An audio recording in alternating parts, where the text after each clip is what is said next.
Ini merupakan rangkaian atau series FGD yang selalu dilakukan oleh Ketua OJK. Acara ini akan diawali dengan pemaparan oleh Bapak Ketua OJK, Bapak Wimbo Santoso. Dari World Economic Outlook ada 6% di 2023 ya. Itu dibandingkan dengan negara-negara lain ya. Kita lihat ya. Ya ini menjadi seperti sebenarnya menjadi pertumbuhan ekonomi kita menjadi seperti behaviornya sebelum krisis. UMKM terus akan didorong ya, bahkan akan saking pengen seriusnya mempunyai semangat yang tinggi untuk mendorong UMKM, Pak Presiden menargetkan porsi UMKM kredit 30% di 2024. Artinya ini menjadi anchor kita, apalagi yang harus kita lakukan UMKM. Sehingga program-program UMKM, klaster, digital, pembinaan, ini dalam satu ekosistem hulu hilir akan terus didorong. Nah berikutnya kami ingin update mengenai angka-angka di perbankan. Ya, ini adalah merupakan angka fundamental yang barangkali perlu kita perhitungkan. Ya. Di antaranya intermediasi. Ya. Ini angka terakhir, angka Januari kemarin sudah 5,79% kredit growth-nya. Ya. Target kita cukup tinggi. Ini juga artinya kita mempunyai modal yang kuat sebenarnya untuk lending. Ya. Karena 20 itu target kita ratanya bisanya 20 pun oke, 21 oke.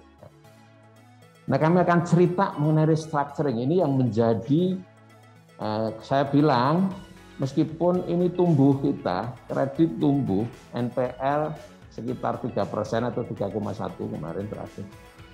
Ini kita mempunyai PR ini, tidak dikategorikan non lancar, bank-bank tidak perlu membentuk PPAP, ya, dan juga lembaga pembiayaan tidak perlu membentuk PPAP.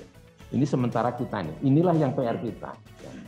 Apa yang harus kita lakukan ke depan? Kita minta perbankan, ya, agar pada saat nantinya itu mempunyai balance sheet-nya terjaga dengan baik, harus membentuk cadangan.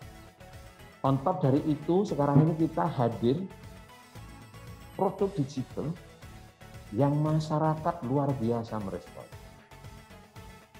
Ada yang kita sebut kemarin mengenai kripto. Kripto ini masyarakat nggak paham. Barangnya kripto itu no underlying. No underlying. Market mekanismenya nggak jelas. Ya, ini adalah perdagangannya bukan level domestik, tapi ini adalah dunia, ya, part dari global trading. Digital dan bahkan virtual dengan metaverse diantaranya itu kan juga tengah berkembang dan itu cenderung mendisrupsi keuangan dan disintermediasi proses tersebut juga sekarang yang dengan lembaga keuangan apalagi yang konvensional dalam artian brick and mortar itu juga nampaknya itu menjadi yang terdisrupsi gitu ya.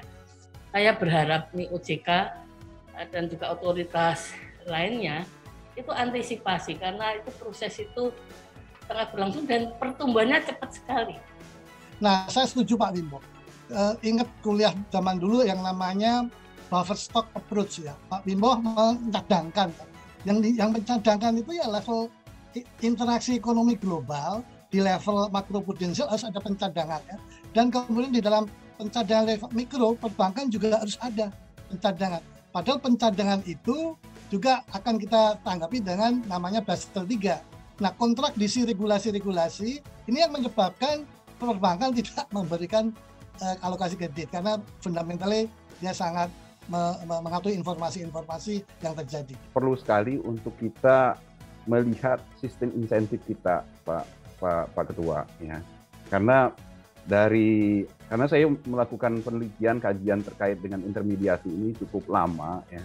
Sistem insentif yang terjadi di perbankan kita itu tidak mendorong bank untuk memaksa atau meningkatkan pertumbuhan kredit sebesar-besarnya. Mungkin ini perlu menjadi kajian kita, Pak Ketua, ya. Bagaimana sistem insentif, pola pembentukan suku bunga yang ada di perbankan, saya kira perlu menjadi perhatian agar supaya intermediasi perbankan ini bisa kita optimalkan. Secara umum kita juga melihat bahwa bagaimana kita menggerakkan sektor-sektor ekonomi yang sebenarnya memiliki dorongan besar ya kepada ekonomi, bagaimana kita menggerakkan penyaluran kredit kepada sektor-sektor tersebut. Antara lain saya pikir adalah pertanian di sini, lalu juga tentunya perdagangan yang berkaitan dengan UMKM, dan juga kita juga melihat manufaktur ya, ini masih menjadi engine dari pertumbuhan ekonomi Indonesia. Kalau soal kripto ini ya bayangan saya memang terutama kan kalau kita nggak bisa melarang, katakanlah OJK nggak bisa melarang begitu ya, tetapi memang untuk aspek ya tadi ya saya sepakat dengan Pak Wimbo bahwa ya kalau mau berdagang ya harus ada aturannya begitu. Dan ini kan juga katakanlah ya masyarakat ini secara literasi belum tinggi ya, belum banyak yang terliterasi terkait dengan fenomena-fenomena instrumen di digital ini, tapi kemudian kalau anak sekarang itu bilangnya FOMO begitu ya, ikut-ikutan ya, sampai kemudian juga artis-artis pada bikin token begitu.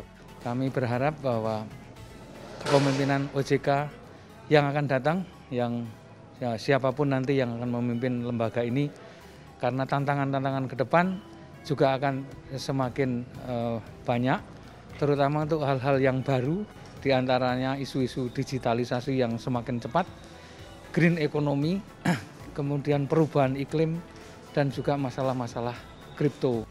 Minggu depan sudah persis 2 tahun kita berada dalam turbulensi pandemi COVID, dan kita bersyukur bahwa sebetulnya paling tidak financial sector kita ini berjalan dengan baik, relaksasi berjalan dengan baik. Kita tidak bisa menghilangkan peran OJK dalam hal membantu Indonesia keluar dari masa-masa sulit ini.